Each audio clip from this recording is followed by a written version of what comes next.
Hello everyone, and thanks for being here, and it's a big pleasure for me to be here. My name is Pavel, and for all my life, for over 20 years, I've been IT professional actually, so I have some personal social responsibilities working in civic tech space, and the story I would like to share is a very personal story for me. We all love story when we have a happy ending in the end, but sometimes it's unfortunately not the case. So I'm originally from Belarus, and in 2020 there were presidential elections, fully falsified, a lot of protests, and as a result of that, regime of Lukashenko won. And more than 50,000 people were passed through arrests, and more than 500,000 people had to leave country, including me, so I had to leave my country in 2020. And we've got very unpleasant challenge of what to do with that, because we have fully distributed nations, some people inside country in full, physical insecure space, and a lot of people outside, and how to still keep this nation connected and how to make sure that we can be ready for next window opportunity. So we've got this challenge, right? How to maintain this collection and how to invite and engage people to be involved into civic life, because for more than 30 years in Belarus, people were moved outside of any political activities. And it's interesting that this challenge is typical not only for Belarus, right? There are a lot of nations who try to resolve the same challenge, like how to build this digital community and how to do some civic participation for people. And I use the word engage, and I think this is a fundamental word here, because if you just build in a platform where you can do some civic activities and you invite people, then you will get a line of 0 people, because it's not interesting, right? So people live their day-to-day life, they try to adopt a new country, they have families, they have kids, they have interests, etc., etc. So you need to make it attractive.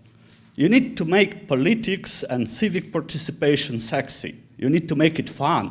That's the only way of how you can invite people to any digital platform, because as a technologist with over 20 years experience in IT, I can tell you that technology is always the second. It never plays first role, it always follows real people processes, right?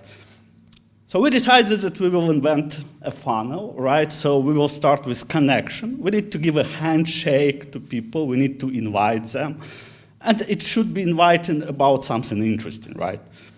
Then we decided that we need this level of collaboration, so we need to create the ecosystem where people can collaborate together and get some real value from this collaboration, because if you don't have any real value, then you will never get the audience, right? And then, and only after that, some percentage of these people, let's be realistic, can fall to some civic participation. Because it's never about everyone, right? You can invite a lot of people to the platform, but there will be 10 to 15, if you are lucky, it's going to be 20% of people who will contribute in life in this platform. And then we invented this platform. We called it New Belarus and its web and mobile applications. And we were thinking of how to combine all this layer together in digital space. Okay. On first layer, where we said, okay, let's come to the platform and be together. Everyone who is from Belarus come here. We have a lot of fun here. So we aggregated events, we aggregated meetups, it all was global. As a person from Belarus living in Lithuania and sometimes in Poland, I can find all Belarusian events all over the world. And that's a very simple step of how to connect people. Around culture, around education, around media, around events, etc. No politics at all, no civic participation at all, just come here, right? So it's first level of our funnel. Then we started thinking, okay, well, let's extract some value from that, because events are not enough, so people live their day-to-day lives, they have some duties, they have some activities, and we came to next level, which was kind of collaboration. For example, it's just a sample of one of item in this level. We aggregated all Belarusian small and medium businesses all over the world. Because you cannot wake up with some democracy feeling in your heart, but you need to come to take coffee, or to beauty salon, or to haircut, or to barber shop, etc., etc. And on top of that, we put some global loyalty program. We said, okay, all these businesses are open to provide some discounts to people from Belarus, because we create an audience for you, we create horizontal connections between you. It's all physical spaces, and inside these physical spaces, you can set up new connections, you can meet new friends, you can connect to each other. And for now, we have more than 2,500 small businesses across the world. And I'm personally a big fan of travel, and traveling all over the world. I actually always visit in Belarus places. Belarus events, Belarus physical points on the map, etc., etc. It helps me to create new connection, it helps me to be part of community, and platform helps to people to connect. And outside of that, we also introduced community spaces on our platform. We said, okay, some content is aggregated by us, but some content should be generated by you. So you're welcome to create these spaces on this platform. And the spaces can produce any type of content. Events, news, public discussions, votings, etc., etc. You are free to do everything, so you sign up with some memorandum with us about what is good and what is bad, and please welcome to use our platform.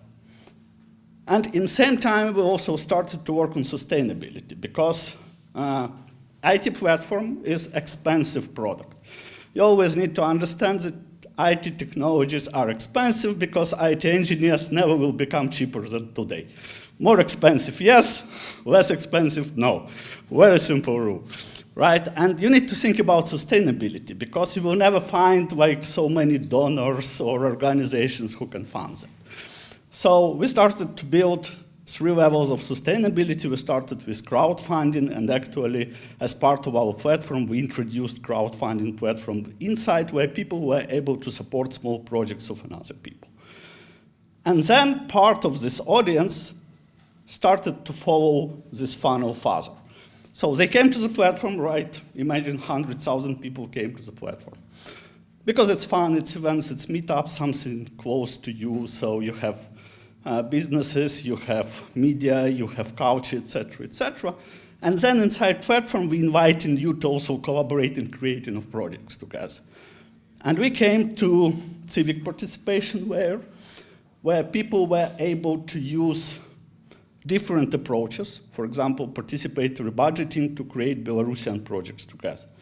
And thanks to this approach, we launched a lot of products. We launched Belarus Library in Lithuania. We launched National History Portal. This summer, it's going to be a summer camp for kids of political prisoners from Belarus. And all these projects were fully funded by people, and not just funded. So there was pretty complex process of generating of ideas, public discussions, quorums, votings, etc., everything inside digital platform. So we were moving people through this funnel from fun to really useful things. And part of these people, not everyone for sure, but they started to generate value back. So they started to fund the platform, they started to fund the projects, they started to implement this project, we started to inject to them this civic participation as part of overall experience. And that was a great idea, because initially we started vice versa. We tried to involve people for just civic participation, and we got almost zero audience. For Belarus case, we have near 100,000 people who actually use this platform, and it's a big amount of people actually, and it's continuing to grow. And this was an interesting experience for us. And that's actually, we continue developing it, and we continue to think how we can casualize it more, how we can to make it more fun from that, how we can make democracy and civic participation accessible and fun for everyone. That's our big goal, that's our big mission. And finally we came that, okay, we have some government in exile in Belarus, so we had to invent our own electoral platform, and we combine KYC based on Belarus passport, actually, for people all over the world. So we use self-sovereign identity, so this personal data was not moving out of people's phones. We used blockchain platform to put it all together, to make it transparent, to make it auditable. We have independent French observers on top of elections to one of our political representatives. So we made it really on adult level, all right?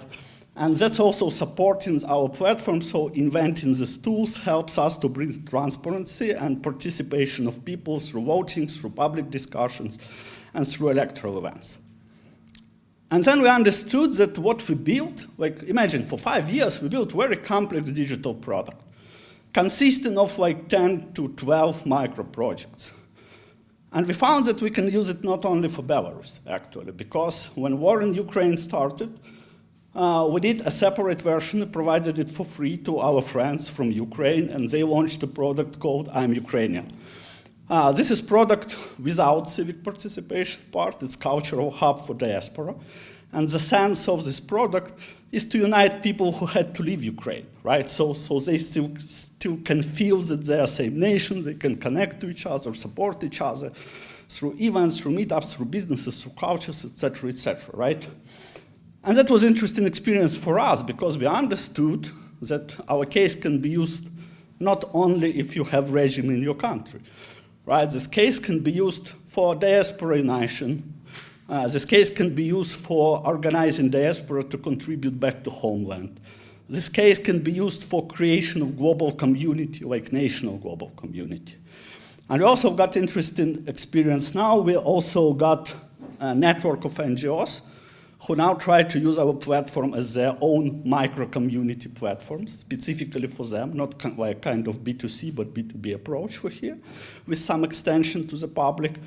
And it's also like new experience for us, because we see that, okay, we built something where people can be like united together and where they can jointly participate in civic activities. So that's our experience, and we enjoy this experience, honestly. We're happy that we're building this product. We're happy that different nations started to use this product. We're happy to share this experience. So if you will see any use cases where you need to pass the same way, don't invent the wheel, come to us. We can share, like even not code, but a lot of experience. Because trust me, in building of digital product, there is always a rule that all your initial hypotheses are wrong. And only real people during the real usage can help you to build something sustainable and working. That's it. Thank you so much.